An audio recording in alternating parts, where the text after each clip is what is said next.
Апасы что-то. Күлкім келіп жатыр. Күлдіріп жатыр мен. Сәлем достар, мен каналға қош келесіздер. Бүгін мен Ахмет және мен анам. Сәлем достар. Камераның артында Рахман отыр. Бай қарай көрсетіп қояйық Рахманды. Привет. Ол не ойнап отыр? Бір ойыншықтармен ойнап отыр. Супермен, сондайлармен ойнап отыр. Телефонды көп көріп кетті, сол үшін біз ойыншықпен ойна деп ойнатып қойды. Достар. Рахман, тыныш Рахман. Достар, алдыңғы видеода Ахмет басын бастады да соңғы жағын аяқтай алмай қалды.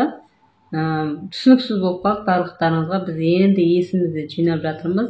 Қазір біз күліп отырғанмен біз 4 күн бойы қиналып келдік.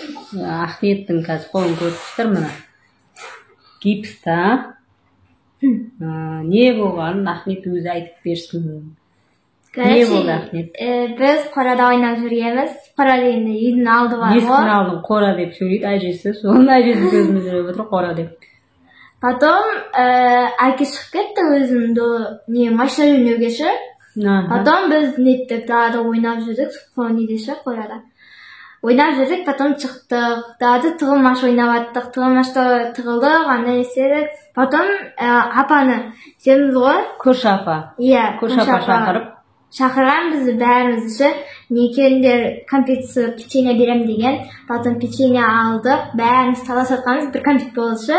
Бір сапсар бар ғой, әкем жақсы көретін ше. Сол компет жақсы көретін. Потом сол таласатқанбыз. Короче, былай болған ғой, Ахмет көрші балалардың бәрі біздің есіктің алдында ойнап жүрген. Содан кейін көшеге шығып ойнаған. Әкесімен бірге шыққан. Содан кейін Ахмет сен үлкенсің ғой, мына кішкентай балаларға таратып берші деп Ахмет шақырған көрші апа. Сөйтіп сол көрші апаның компетін, печеньесін алып тұрған кезде мопед келеді ар жақтан. Содан кейін Рахман екеуміз тұрғанбыз, потом етіп кеткен. Рахман екеуі жолдың шетіне шығып тұрған ғой, мопедпен келатқанын көріп, бірақ сол жолдың шетіне шыққан кезде екеуін қағып кетеді мопед. Сол моментте әкесі қарап тұрады. Ал мен далада кір жайып жүрдім ба, бірдеңе істеп жүрдім. Таш еткен қатты дауыс естідім да. Сосын әкесінің жан айқайын естіп жүгіріп барсам, Ахмет жерде құлап жатыр екен. Екі бүктеліп жатыр, қолы айналып кеткен. Шошып кеттім, жаман ойладым, сөзін шыны керек қарасам аман екен. Ахмет деп тұрғызсам, уже талып қалған Ахмет. Бір 15 метрдей жерге қатты ұшырып жүрген. Соң қасында негізі Рахманды қатты қағушы еді дейді. Соған Ахмет Рахман тоқтатып артына қараған кезде Ахметті қағып кеткен ғой. 2 kilometre, 5 kilometre olsa ғой. 5 kilometre olsa Ахмет 4 kilometre olsa дейді. Сонымен Ахмет есінен танып жатты. Мен жүріп барған кезде ол тұрған жоқ, қимылдаған жоқ. Мен барған екен барып Ахмет деп жұлқылаған екен, былай аударған екен барып тұрды. Сосын жолдың шетіне шығарып, шөпке жатқызып, скорый шақырдық. Сол моментте көршілеріміздің бәрі далада жүрген, негізі барлығы жүгіріп шықты көмектесуге. Бірінші скориймен Ахмет екеуміз кеттік. Екінші бізден келдік. Неге біз бірінші кеткенбіз, Рахмандар бірінші басып отыр ғой. Рахманның басы жарылды, мен қолымды түсіп қалды. Сен де басың жарылды ғой, ол жарылған жоқ, сылып кеткен ғой. Енді қолдары сырылған, ана оң қолы, сол қолы, оң қолынан темір салып қойған. Мына жерінде 4 темірі бар, темір салып қойған. Өшірінен сынған қолы. Көрсең енді шошисың. Қазір бізге айту, көрсету, видео түсіру бәрі оңай болып тұр. Біз барлық неден қиындықтан өттік. Құдайға шүкір Ахметтің мықтылығынан. Ахмет осының бәріне шыдады, қатты қиналды. Бір күн бойы 2 сағат сайын укол салды, бірақ укол ол әсер етпеді. Сонда да Ахмет соған шыдап, таңға дейін врач келгенше Ахмет шыдап отырды. Ол видеосын осы жерлерге осыдан кейін қойып кетеміз Ахметтің қалай қиналған бәрі. Бірақ оның бәрі Ахметке бізге оңай болған жоқ. Рахман шашып қалды ма? Ахметтің шаштарына дейін даже асфальтқа түскен кезде шаштары уыстап мына жерлері көрмейді иә кесіліп кеткен мына жерлерім шаштарым бәрі уыс болып түсіп жатты скорыймен келген кезде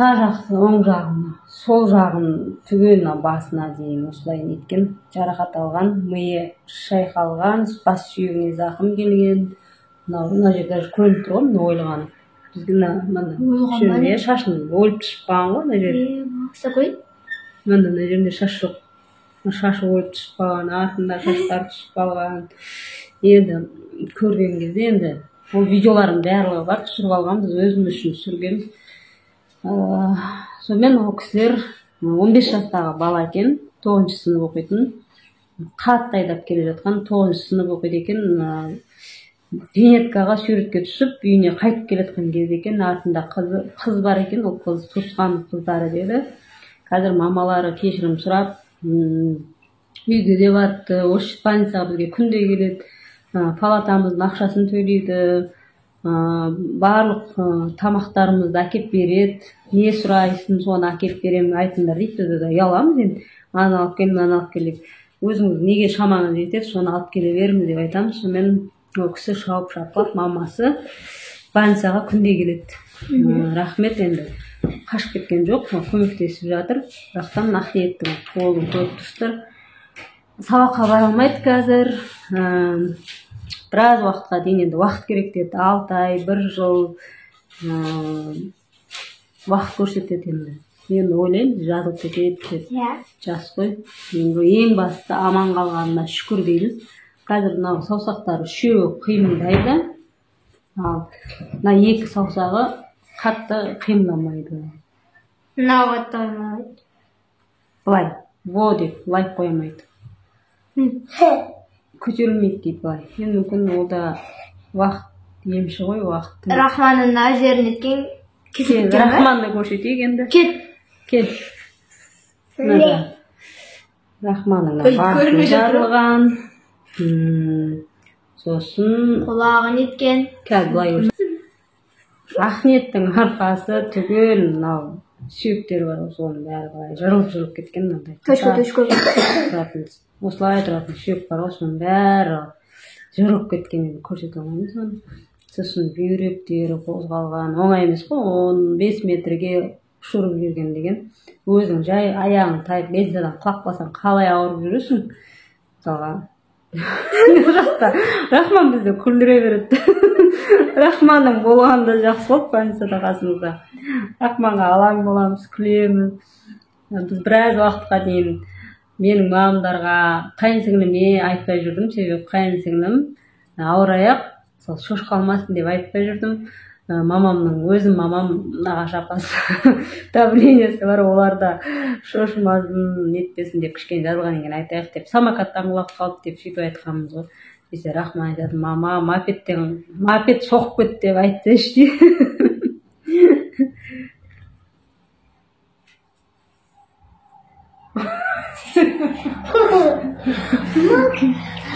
рахман бүгін қайтады құдай қаласа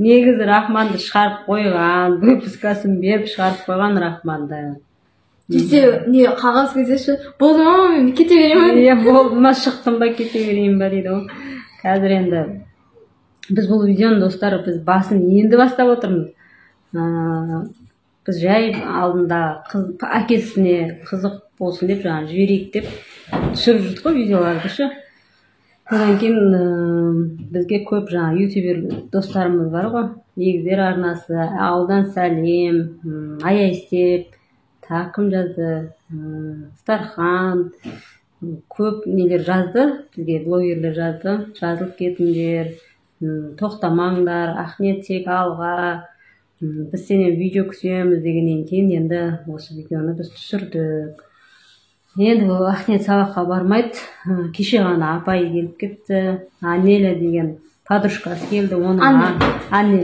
оның мамасы келді рахмет апайға подружкасына қыздар да негізі келеміз деген екен бірақтан үлгермей қалыпты мамасымен жатасың ба жат жоқ.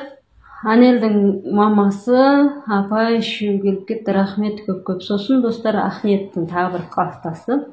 Біз екінші этажда жатырмыз, астында бірінші этажда тоже класстасы қол сынып жатыр екен, иә? Димаш деді ма? Иә.